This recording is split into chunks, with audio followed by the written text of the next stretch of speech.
falar sobre comissionamento. E queria,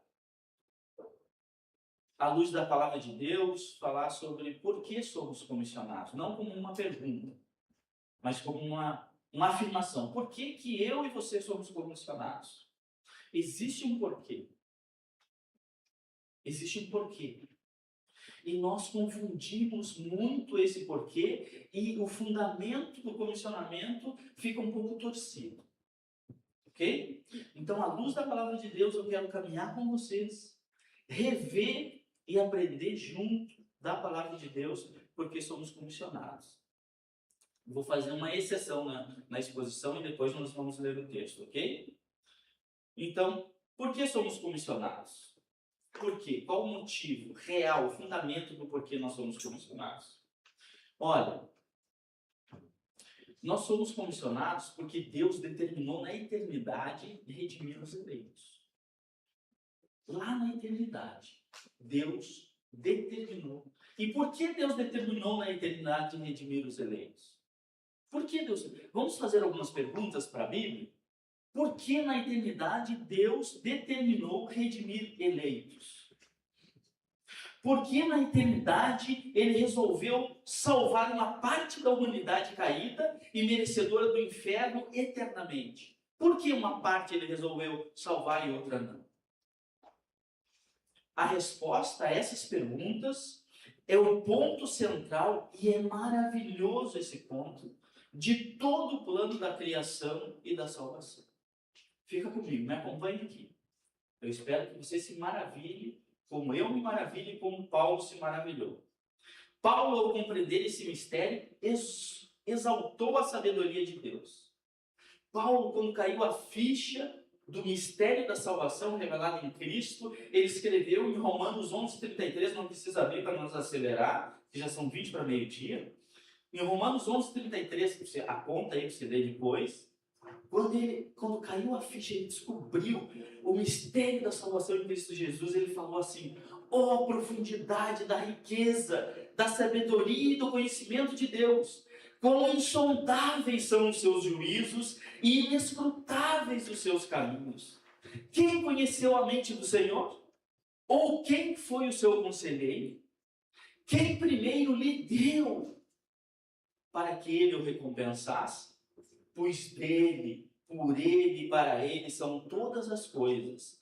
A ele, e somente a ele, seja a glória para sempre. Amém. Quando Paulo contemplou, caiu a ficha do plano da salvação de Cristo Jesus, ele se maravilhou e escreveu esse texto, um dos mais belos escritos por Paulo.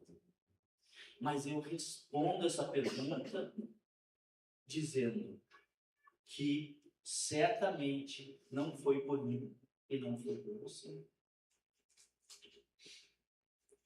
Deus escolheu salvar os eleitos na eternidade, mas o motivo não sou eu e nem você. Vem missionário falar heresia. Depois o pastor refaz isso. Mas a Bíblia nos ensina que nós não somos o centro do plano da salvação. Gente, nós precisamos ser humildes para reconhecer isso. Porque o que se prega por aí é que nós somos o motivo, o centro. Se usa João 3,16 para falar isso. Mas não é certo. A Bíblia não respalda isso. Eu e você não somos o centro do plano da salvação. A eleição divina é uma promessa que Deus fez em si mesmo. Vou repetir, olha, a eleição divina é uma promessa em Deus. Em Tito 1 e 2 está escrito o seguinte: Paulo, servo de Deus e apóstolo de Jesus Cristo, para levar os eleitos de Deus à fé e ao conhecimento da verdade que conduz à piedade, fé e conhecimento que se fundamentam na esperança da vida eterna, a vida eterna, a qual Deus, que não mente, prometeu antes dos tempos eternos. Deus prometeu a salvação antes dos tempos eternos. Deus que não pode mentir, prometeu antes dos tempos eternos. E ele prometeu a salvação completa, justificação, santificação e glorificação. Tudo está completo na promessa de Deus. Para isso, não é o porquê, tá? É para isso, para que isso aconteça, proclamamos essa tão grande salvação, por causa da fé dos eleitos, para que os eleitos creiam. É um motivo secundário. Para que você e eu, que somos eleitos em Cristo, creamos, existe a proclamação do Evangelho. Mas isso é secundário. E nós vamos ver junto. Romanos 10, 14 e 15 diz: como, pois, invocarão aquele a quem não creram? E como crerão naquele de quem não ouviram falar? E como ouvirão se não houver quem pregue? E como pregarão se não forem enviados? Como está escrito, como são belos os pés dos que anunciam as boas novas. Nós temos uma missão, proclamar o Evangelho. Mas isso é um motivo secundário. Em que sentido que é um motivo secundário? Vamos fazer uma pergunta mais à palavra de Deus. A quem Deus fez a promessa nos tempos eternos? Está claro que Deus fez uma promessa nos tempos eternos. E Ele prometeu a salvação aos eleitos. Mas a quem Deus fez essa promessa? Deus fez essa promessa quando nada nem ninguém da criação existia. Logo, você não pode ser o alvo principal dessa promessa. Você não existia, nem eu. 2 Timóteo 1,9 diz, Paulo explicando para Timóteo, né, seu discípulo, que nos salvou e nos chamou com uma santa vocação, não em virtude das nossas obras, mas por causa da sua própria determinação e graça. Essa graça nos foi dada em Cristo Jesus desde os tempos eternos. Na eternidade, presta atenção, na eternidade, Deus tomou a decisão imutável, irrevogável, de conceder salvação aos escolhidos. Mas foi lá na eternidade, porque Ele fez uma promessa. E qual era a finalidade dessa salvação? Por que Deus resolveu salvar uma parte da humanidade? Qual a finalidade? Você já se perguntou isso? Por quê? Qual a finalidade? Por que e para quem Deus fez essa promessa? Se só Ele existia na eternidade. É uma promessa que Deus fez em si mesmo quando só Ele existia. É uma promessa que Deus Pai fez para Deus Filho na eternidade, quando só a Trindade existia. E nós chamamos essa promessa de Pacto da Redenção ou Pacto da Graça. Se você entender o Pacto da Redenção e o Pacto da Graça, você vai entender o motivo principal pelo qual nós proclamamos o Evangelho e somos comissionados. É nessa relação trinitária que está o mistério da salvação. O plano do Pai, lá na eternidade, foi resgatar os eleitos para a glória do seu Filho amado.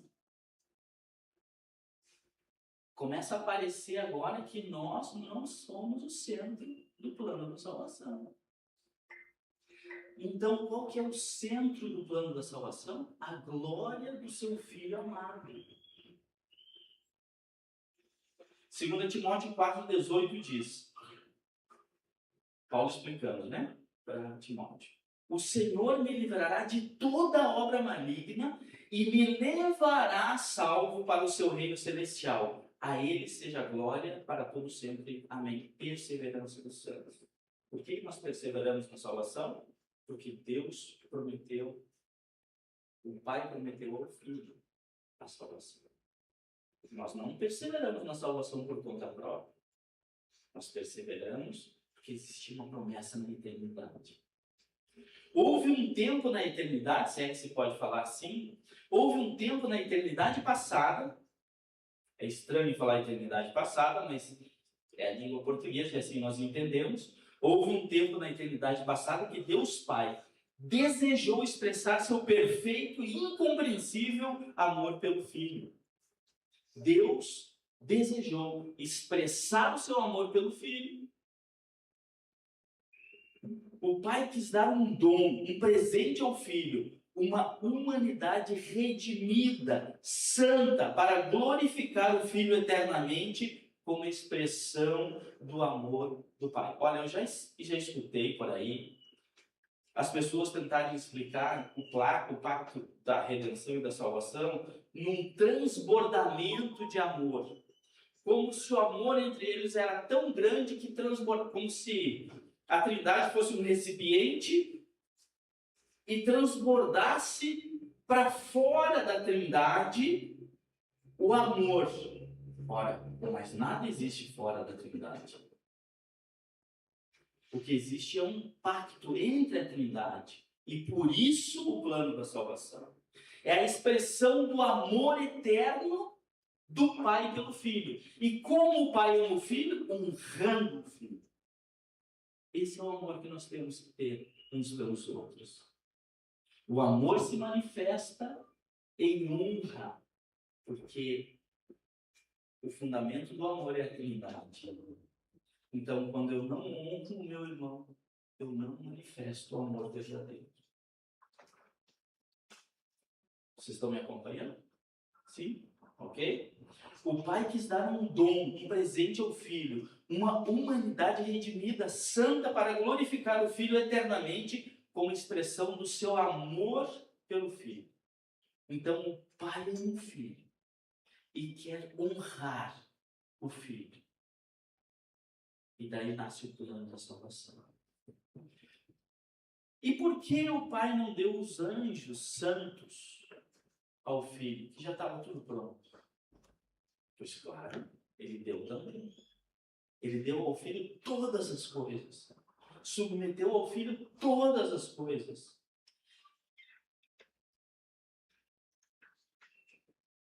Mas o plano da salvação em nós, pecadores, exaltariam no Filho atributos que só através do plano da salvação poderia ser exaltado. Deus Pai, na sua deidade, na sua sabedoria infinita, escolheu glorificar o Filho, honrar o Filho. Eu vou falar uma coisa, quero que vocês me entendam bem. E a melhor opção que Deus escolheu para glorificar o Filho foi essa.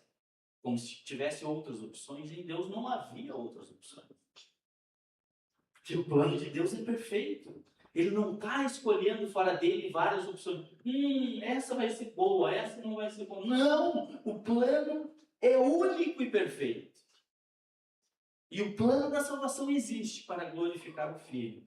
É a expressão do amor do Pai ao Filho.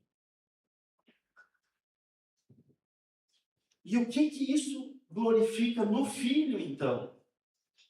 Então, quando nós pensamos em glória, nós pensamos na glória dos reis terrenos, nas glórias terrenas. Mas a glória do ponto de vista de Deus, que Ele queria exaltar em Cristo, foi a sua obediência perfeita até a morte. Isso é glória. Essa é a glória que o Pai queria exaltar com o Filho. A sua obediência perfeita até a morte. Parece um contrassenso. Para a nossa humanidade é um contrassenso.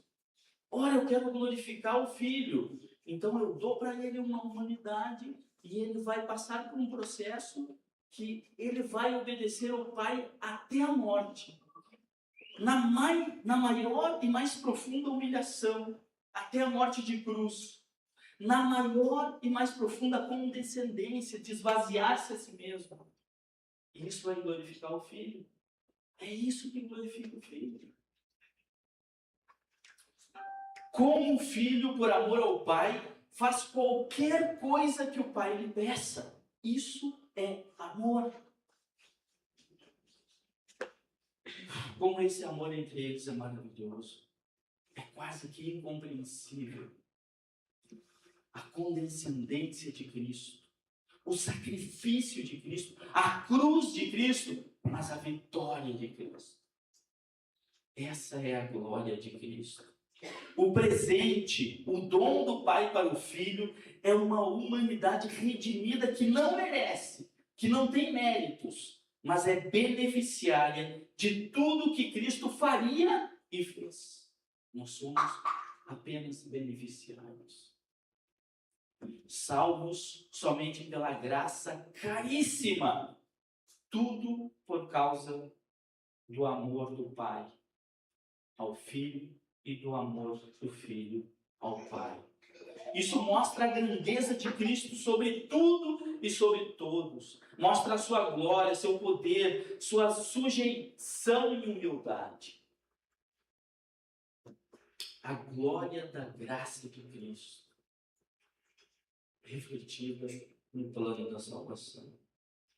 O Pai quis dar uma humanidade perfeita ao Filho, como expressão de quão maravilhoso o Filho é.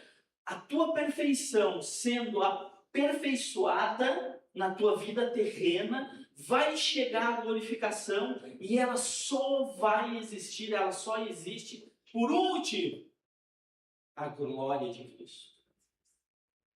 Não é para demonstrar o quanto você é bom, o quanto você é crente, o quanto você é religioso. É única e exclusivamente para a glória do Filho, expressando o quanto Deus ama o Filho.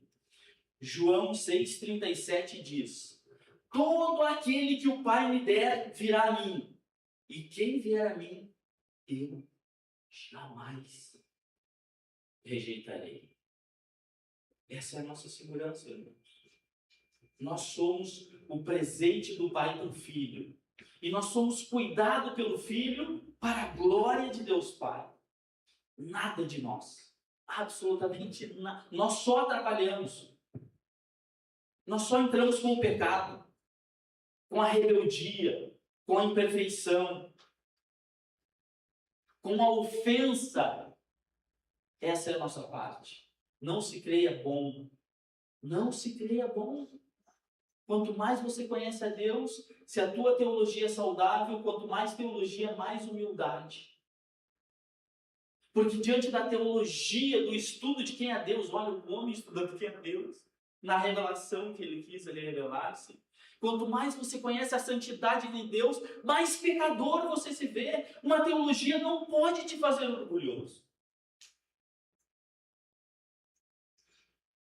Porque você só entra com o pecado que ofende a Deus, ofende a santidade. Em João 6,44 está escrito: ninguém pode vir a mim se o Pai que me enviou não o atrair, e eu ressuscitarei no último dia. Mais uma vez, a perseverança dos santos não depende de nós, graças a Deus. Mas há também os não eleitos para a glória de Cristo. Apocalipse 3,8 fala dos não eleitos. Apocalipse 17,8 fala dos não eleitos para a glória da justiça de Cristo. A salvação alcança os pecadores não porque eles são atrativos. Eu não sou atrativo. Você não é atrativo. Muito pelo contrário. Se Deus olhasse diretamente para você, primeiro você seria fulminado pela santidade de Deus. Mas se você não fosse fulminado, você seria totalmente rejeitado, porque existe pecado em você. E Deus é tão santo, que Ele não pode aceitar o mais mínimo resquício de pecado. Por isso Ele olha para Cristo, Ele ama Cristo, e indiretamente ama você. Deus Pai jamais ama a pessoa diretamente. Nós recebemos o amor do Pai por causa de Cristo. A salvação alcança os pecadores não porque eles são atrativos, mas porque o Filho é digno desse presente. O propósito da salvação é que Jesus seja eternamente exaltado através de pecadores indignos, como eu e como você, mas redimidos, que o Pai deu a Cristo e que Ele mesmo, Cristo, nos redimiu com seu sangue. Em resposta ao amor do Pai, por amor, o Filho aceitou o presente e vai apresentar ao Pai nós, os salvos, santos em glória. A gratidão do Filho para com o amor do Pai que faz com que os seus não se percam. João 6, 38 e 39 diz: pois desci dos céus, não para... Jesus está falando, pois desci dos céus, não para fazer a minha vontade, mas para fazer a vontade daquele que me enviou. E essa é a vontade daquele que me enviou, que eu não perca nenhum dos que ele me deu, mas os ressuscite no último. Que segurança nós temos. Que plena paz isso nos dá. A segurança de estar em Cristo. João 10, 29 diz: meu Pai, que as deu para mim, está falando de nós, das ovelhas, é maior do que todos. Ninguém pode arrancar da mão do meu Pai aqueles que Ele me deu. Romanos 8, 38 e 39 diz: pois estou convencido de que nem a morte, nem a vida, nem os anjos, nem demônios, nem o presente, nem o futuro, nem qualquer poder, nem altura, nem profundidade, nem qualquer outra coisa na criação será capaz de nos separar do amor de Deus que está em Cristo Jesus, nosso Senhor. É o amor dele que está em nós. E aí nós podemos chegar a esse texto com mais clareza, com mais profundidade, e ler ele com tudo isso em mente, com o plano da redenção feito na eternidade entre o Pai e o Filho. E quando nós lemos esse texto, nos salta aos olhos, nos salta ao coração, e fica muito mais claro. E diz: tendo Jesus falado essas coisas, levantou os olhos ao céu e disse: Pai, é chegada a hora. Glorifica o teu Filho, para que o Filho te glorifique a ti. Assim como lhe conferiste autoridade sobre toda a carne, a fim de que ele conceda a vida eterna a todos os que lhe deste. E a vida eterna é essa, que te conheçam a ti. A vida eterna é essa, que conheçam ao Pai, o único Deus verdadeiro, e a Jesus Cristo a quem me enviaste. Eu te glorifiquei na terra, consumando a obra que me confiaste fazer. E agora, glorifica-me, ó Pai, contigo mesmo, com a glória que eu tive junto de ti antes que houvesse mundo. Manifestei o teu nome aos homens que me deste no mundo. Eram teus, tu os confiaste e eles têm guardado a tua palavra. Agora eles reconhecem que todas as coisas que me tens dado provêm de ti, porque eu lhes tenho transmitido as palavras que me deste, e eles as receberam e verdadeiramente conheceram que saí de ti e creram que tu me enviaste. É por eles que eu rogo. Não rogo pelo mundo, mas por aqueles que me deste, porque são teus. Ora, todas as minhas coisas são tuas, e as tuas coisas são minhas, e neles eu sou glorificado. Ontem o irmão me perguntava sobre o que Deus requer de nós. Tudo, meu irmão, tudo. Ele não aceita menos do que tudo. Já não estou no mundo, mas eles continuam no mundo. Ao passo que eu vou para junto de ti. Pai Santo, guarda-os em teu nome que me deste, para que eles sejam um, assim como nós. quando eu estava com eles, guardava-os no teu nome, que me deste, e protegi-os, e nenhum deles se perdeu, exceto o filho da perdição, para que se cumprisse as Escrituras. Mas agora vou para junto de ti, e isto falo no mundo, para que eles tenham o meu gozo completo em si mesmo. Eu lhes tenho dado a tua palavra, e o mundo os odiou, porque eles não são do mundo, como também eu não sou. Não peço que os tirem do mundo, e sim que os guarde do mal. Eles não são do mundo, como também eu não sou.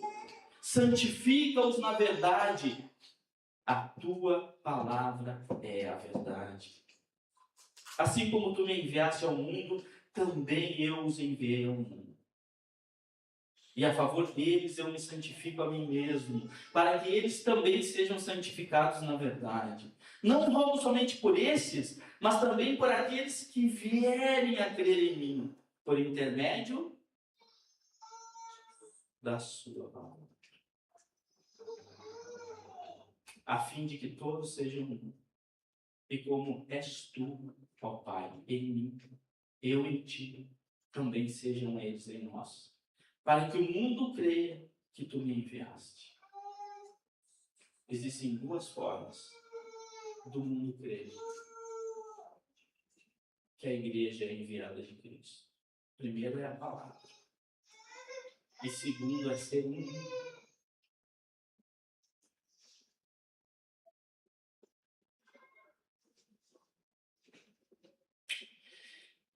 Eu lhes tenho transmitido a glória que me tens dado, para que sejam um como nós, e como eles são um, meus irmãos, amando-se e glorificando-se em honra.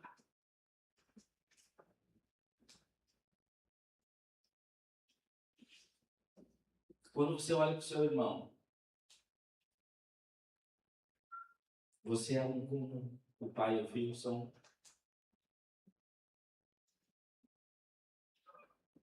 É assim que os de fora vão saber que Deus existe.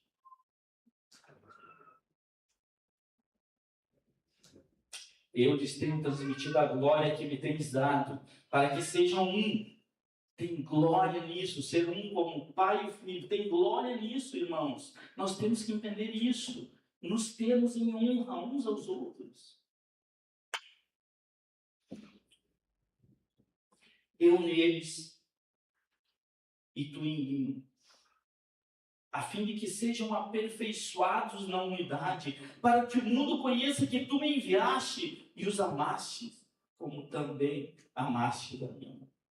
Pai, a minha vontade é que, onde eu estou, estejam também comigo os que me deste, para que vejam a minha glória que me conferiste, porque me amaste antes da fundação do mundo.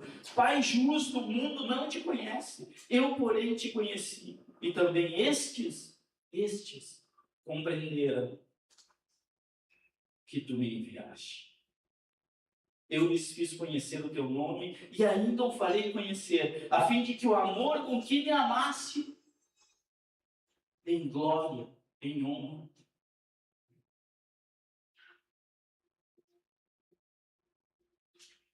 esteja neles e eu neles esteja.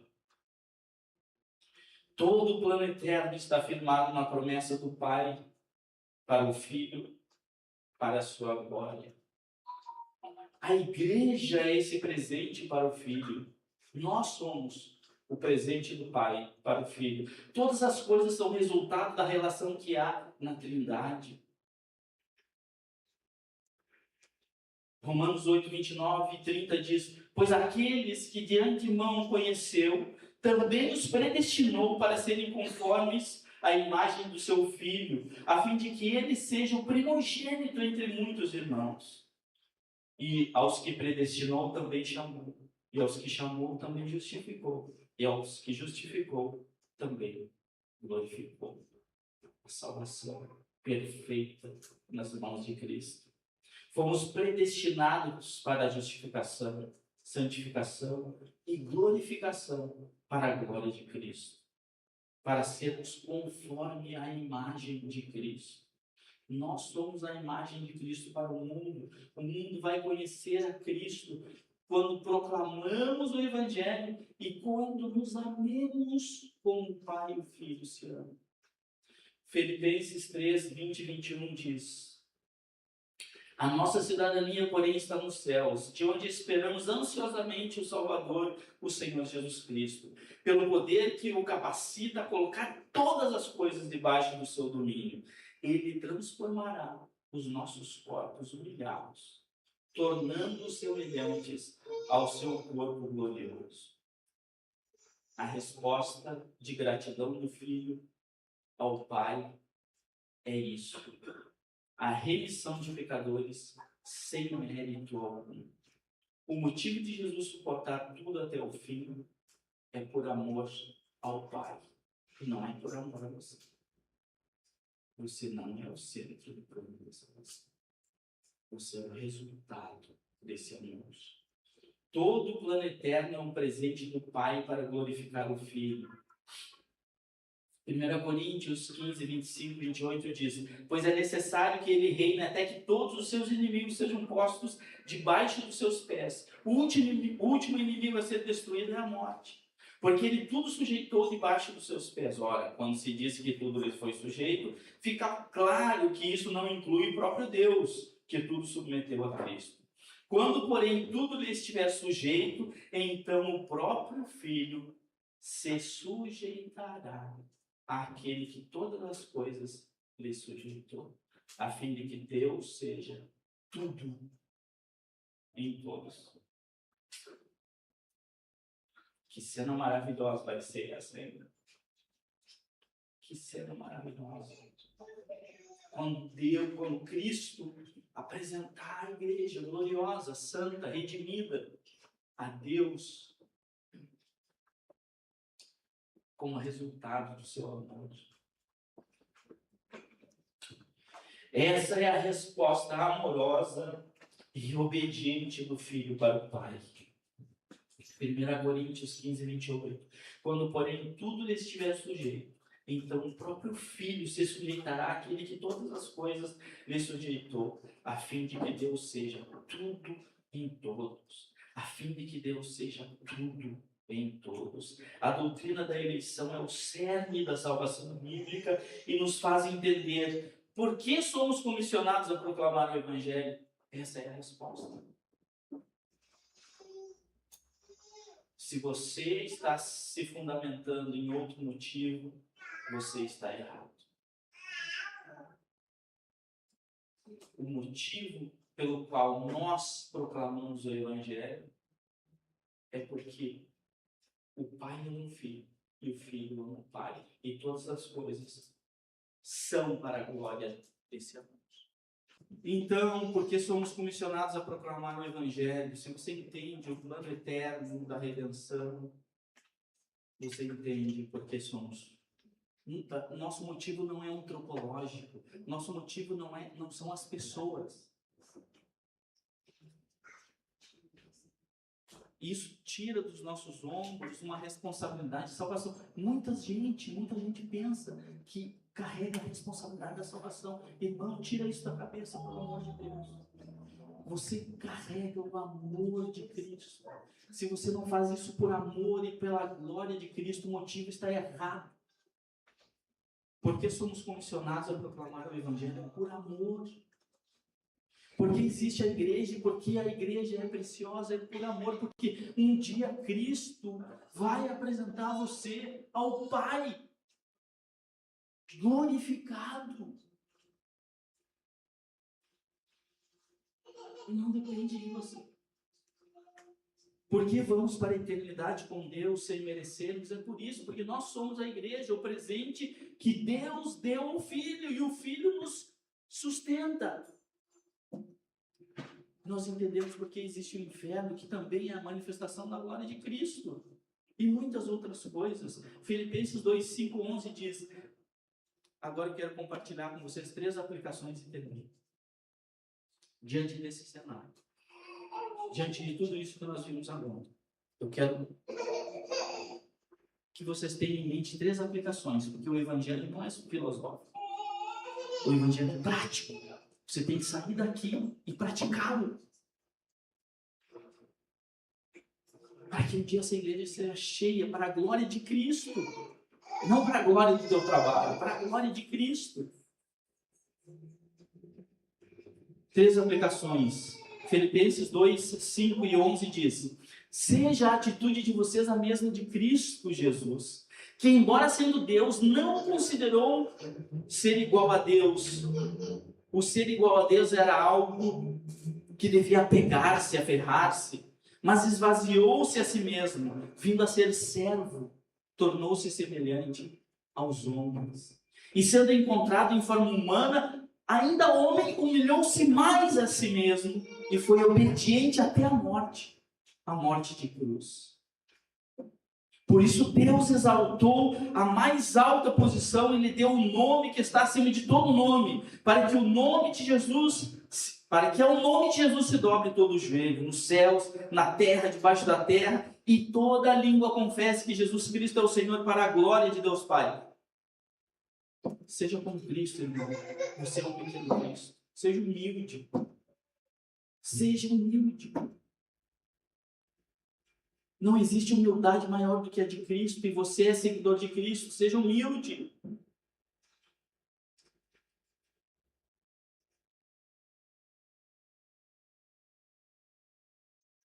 Segunda aplicação, Romanos 8,17. Se somos filhos, então somos herdeiros. Herdeiros de Deus e cordeiros com Cristo. Se de fato participamos dos seus sofrimentos, para que também participemos da sua glória. Quando fala que nós somos herdeiros, é para isso. Nós somos herdeiros do sofrimento. Aqui está o símbolo maior da nossa fé. A cruz. Não é uma coroa, não é glória, é a cruz. Enquanto vivemos nesse mundo, é a cruz. A herança nossa em Cristo Jesus, enquanto estamos aqui, é o sofrimento. Se o teu mestre sofreu,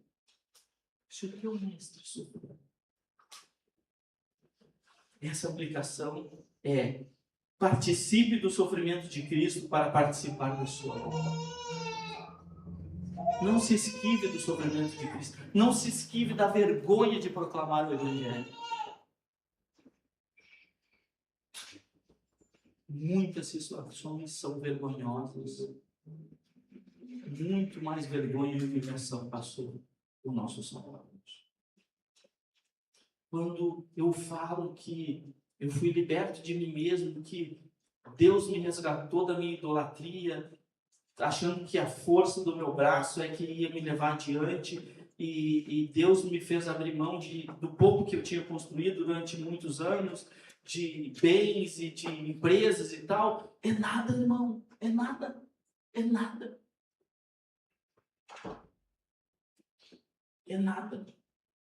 Participe dos sofrimentos de Cristo para participar da sua obra. 2 Coríntios 4, 1 a 18 diz: Por isso,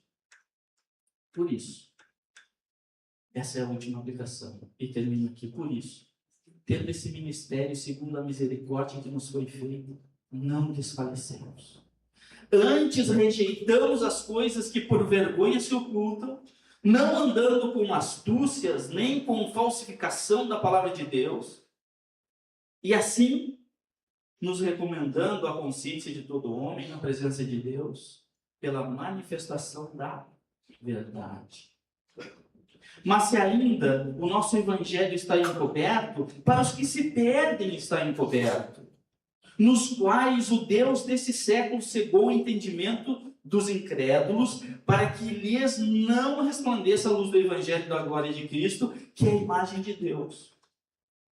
Porque não nos pregamos a nós mesmos, mas a Cristo Jesus, o Senhor, e nós mesmos somos vossos servos por amor de Jesus. Porque Deus, que disse que das trevas resplandece a luz, é quem resplandeceu em nossos corações para a iluminação do conhecimento da glória de Deus na face de Jesus Cristo. Temos, porém, esse tesouro, o Evangelho, esse tesouro em vasos de barro, para que a excelência do poder seja de Deus e não de nós. Em tudo somos atribulados, irmãos, mas não angustiados, perplexos, mas não desanimados, perseguidos, mas não desamparados, abatidos, mas não destruídos, trazendo sempre, por toda parte, a mortificação do Senhor Jesus Cristo no nosso corpo, para que a vida de Jesus se manifeste também nos nossos corpos. E assim nós que vivemos, estamos sempre entregues à morte por amor de Jesus, para que a vida de Jesus se manifeste também na nossa carne mortal, de maneira que em nós opera a morte, mas em vós a vida. E temos, portanto, o mesmo espírito de fé, como está escrito: crie, por isso falei. Nós cremos também, por isso também falamos. Sabendo que o que ressuscitou o Senhor Jesus Cristo nos ressuscitará também por Jesus e nos apresentará convosco. Porque tudo isto é por amor de vós, para que a graça multiplicada por meio de muitos faça abundar a ação de graças para a glória de Deus. Por isso não desfalecemos, mas ainda que o nosso homem exterior se corrompa, o interior contudo se renova de dia em dia. Porque a nossa leve e momentânea tribulação produz para nós um peso eterno de glória e muito excelente. Não atentando nós nas coisas que se veem, mas nas que não se veem, porque as que se veem são temporais e as que não se veem são eternas. Terceira aplicação: abrace o ministério da proclamação do Evangelho. Primeira aplicação. Qual que é a primeira aplicação? Seja como Cristo, humilde, obediente até a morte. Segunda aplicação: participe do sofrimento de Cristo para participar da sua glória. E terceira aplicação: abrace o ministério da proclamação do Evangelho aqui no seu cidade. Amém? Deus abençoe.